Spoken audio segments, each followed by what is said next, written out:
Oke, kali ini saya akan mencoba menerangkan baris dan deret ya. Jadi ada dua macam sebetulnya baris dan deret itu aritmatika dan geometri yang dipelajari di materi SMU ini.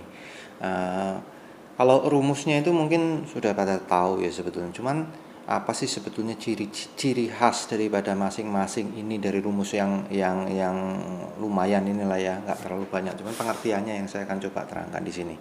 Jadi UN itu adalah suku ke N ya, tergantung dari soal ya. Kalau SN itu dijumlahkan, ditambahkan semua sampai suku ke N ya. N-nya misalnya 10 ya dijumlahkan semua 10 gitu ya. Kalau UK itu adalah tengah-tengahnya. Jadi U yang pertama atau dianggap yang pertama ditambah yang dianggap terakhir dibagi dua ya, itu UK atau U tengah. Nanti saya akan terangkan lebih detail lagi. Terus kalau B aksen itu adalah beda baru jika ada sisipan ya. Nih, B aksen ya. Ini yang suku tengah. Ini yang biasanya siswa itu udah bingung ya. Oke, sekarang saya kasih contoh ini yang pertama ya. Deret yang pertama ya. Deret sama baris sama. Jika misalkan kita ambil ini ya, yang ini, itu kita lihat suku pertamanya A itu adalah kan 2 ya sebetulnya ya. Sebetulnya 2. Nah, N-nya itu kan nanti tergantung kita maunya apa, tapi yang penting bedanya selisih. B itu adalah 5 kurang 2 atau 8 kurang 5. Ini harus sama 11 kurang 8. Kalau nggak sama dia bukan aritmetika berarti kan gitu ya. Nah, sekarang kita dari yang ini ya, oke. Kita mau cari U3 gitu misalnya. Kita mau cari U3. U3 itu yang kalau dimasukkan ke sini dengan A-nya 2 ya. N-nya 3 ya. Bedanya itu juga 3, bedanya itu selisihnya. Jadi kalau U3 itu 1 2 3.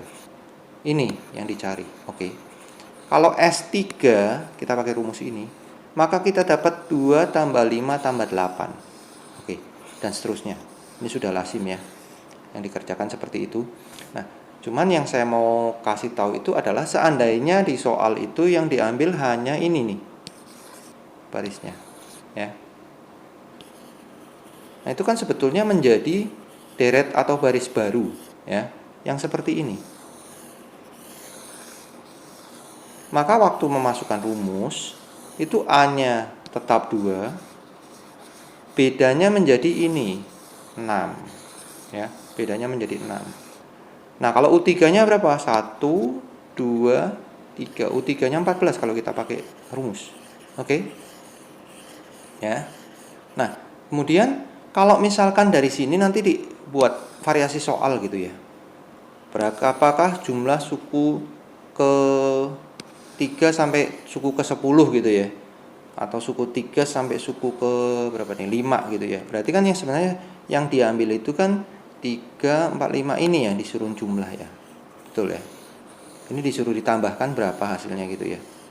Kalian bisa anggap aja ini sebagai barisan atau deret aritmetika yang baru ya.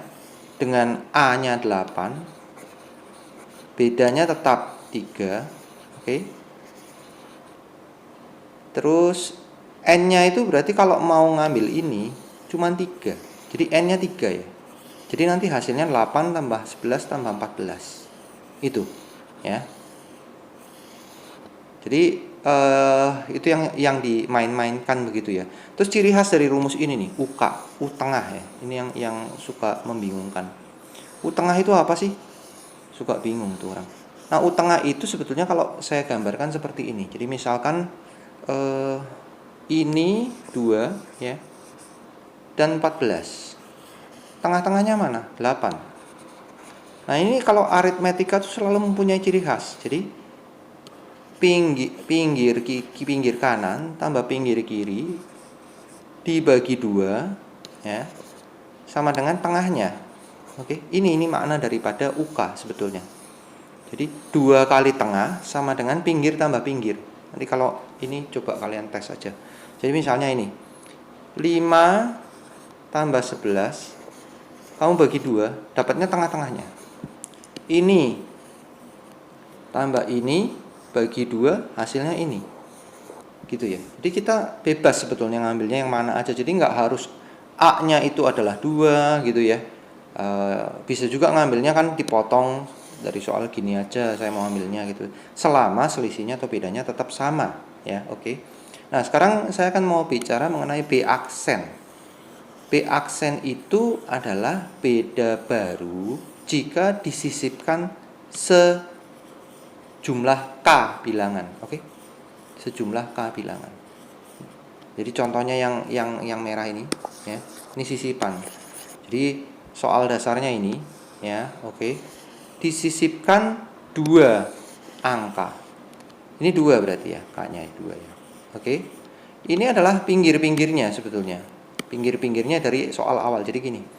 Y-nya 5, oke. X-nya 2. Oke. 5 kurang 2. Oke. Berarti 3 ya. Yang disisipkan mau disisipkan menurut soal 2. Jadi 2 angka yang mau disisipkan. Dibagi 2 plus 1. Memang ini rumusnya. Jadi 3. Jadi atasnya 3 dibagi 3. Beda barunya sama dengan 1.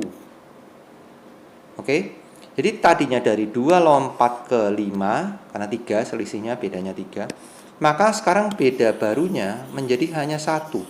Jadi kalau 2 beda barunya 1 kan 2 ditambah 1 jadi 3. 3 tambah 1 jadi 4. 4 tambah 1 jadi 5 dan seterusnya. Antara ini dan ini adalah bilangan ini. Antara ini dan ini adalah bilangan ini dan seterusnya. Jadi sebetulnya 3 bentuk ini, bentuk ini, bentuk ini, bentuk ini itu adalah sama. Jadi yang ini bentuk dasarnya kita kurangin menjadi ini ya, isinya selama bedanya tetap selisih-selisihnya ini sama ya, konsisten. Kalau kita selipkan, sisipkan ya, sisipkan B aksen menjadi ini.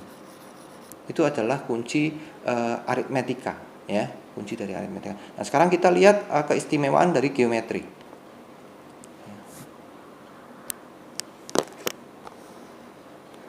Nah, sekarang kita lihat kalau geometri itu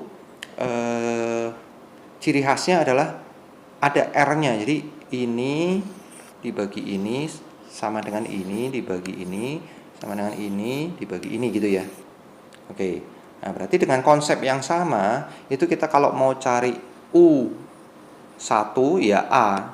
Ini U1 adalah A ya, oke. Kalau U3 kita dapatnya ini nantinya ya. Oke. U3 dapatnya ini. Nah, kalau mau S3 berarti ini semua nanti ditambahkan pakai rumus ini ya, pakai rumus ini SN, S3, S4, S5 terserah aja. Tapi konsepnya sama. Kalau misalkan saya mau ngambil hanya ini saja ya, oke. Ini dan ini, maka kan sebetulnya barisnya kan seperti ini. Deretnya ini kan kayak gini. Dicek. Ini konsisten enggak? Jadi ini bagi ini 729. Ini bagi ini 729. Nah, ini kan sebetulnya kan deret geometri yang baru dengan A-nya 1, R-nya 729 karena 729 dibagi 1 ya. Atau kalau mau nyoba ini 59049 dibagi 729 ya, hasilnya 729 gitu ya nanti ya. Nah, ini A-nya 1, R-nya berubah ya. Jadi kalau jumlahkan soalnya ini, jumlahkan yang ganjil saja ya, ini jadinya ini. Oke. Mau ngambil jumlah yang ini, jumlahkan ini saja. Ya, kalian tinggal ganti dari rumus SN itu. Jadi misalnya 3 ya, kita cuma mau ngambil 3 dijumlahkan. Itu A-nya jadi 729, oke. R-nya menjadi 27. Ya, karena dia ini bagi ini 27. Ya. Jadi itu. Jadi S3 itu ciri khasnya. Oke. Nah, sekarang ini saya akan terangkan suku tengah. Bedanya sama aritmetika, suku tengah kuadrat sama dengan pinggir kali pinggir ya. Jadi misalnya kayak gini. Ini kalian kuadratkan, itu sama dengan ini kali ini. Oke. Ini kali ini. Oh, ini genap sorry, ya benar. Ini kali ini sama dengan ini kuadrat, tengah-tengahnya kuadrat. Kalau genap nggak bisa ambil tengahnya, harus ngambilnya yang ganjil ya, baru hukumnya berlaku. Oke. Nah, kemudian kalau yang sisipan, kalau sisipan itu nanti R-nya berubah. Jadi R aksen saya kasih simbol di sini. Jadi misalkan dari soal yang ini ya, yang pertama ini, saya mau sisipkan 2 bilangan. Jadi K-nya 2. Ini, K-nya 2. Oke. Nah, ini adalah sebelah kanan dibagi sebelah kirinya. Oke. Jadi dalam kasus ini nih misalnya nih ya. Nih. Jadi Y-nya adalah 27, X-nya adalah 1. Oke. Kita mau sisipin berapa bilangan? Kita mau sisipkan 2 bilangan. Dalam contoh ini saya kasih 2 bilangan nih. Jadi saya mau sisipkan 2 bilangan di antara ini. Jadi K-nya itu nanti kita ganti 2 ya. Y-nya ini nanti jadi 27 ini nih ya. X-nya jadi 1. Yang mau ngambil ini juga bisa sebetulnya. Ini ya, ini jadi X-nya, ini jadi Y-nya. Ya, ini Y per X mau disisipkan 2 bilangan. Jadi tinggal ini. Oke. Nah, setelah itu kita kalau dihitung pasti akan mendapatkan kalau mau 2 bilangan ini angkanya rasionya R aksennya nanti akan dapat 3. Jadi dari 1 mau disisipin 2 di sini akan dapat rasio barunya 3. Jadi 1 kali 3 adalah 3. Karena rasio barunya 3, jadi ini tinggal 3 kali 3 semua. Kali 3 lagi jadi ini kan dari sini. Dan seterusnya. Ini sisipannya nanti konsisten 2 semua. Gitu ya. Cukup jelas ya, ini ciri khasnya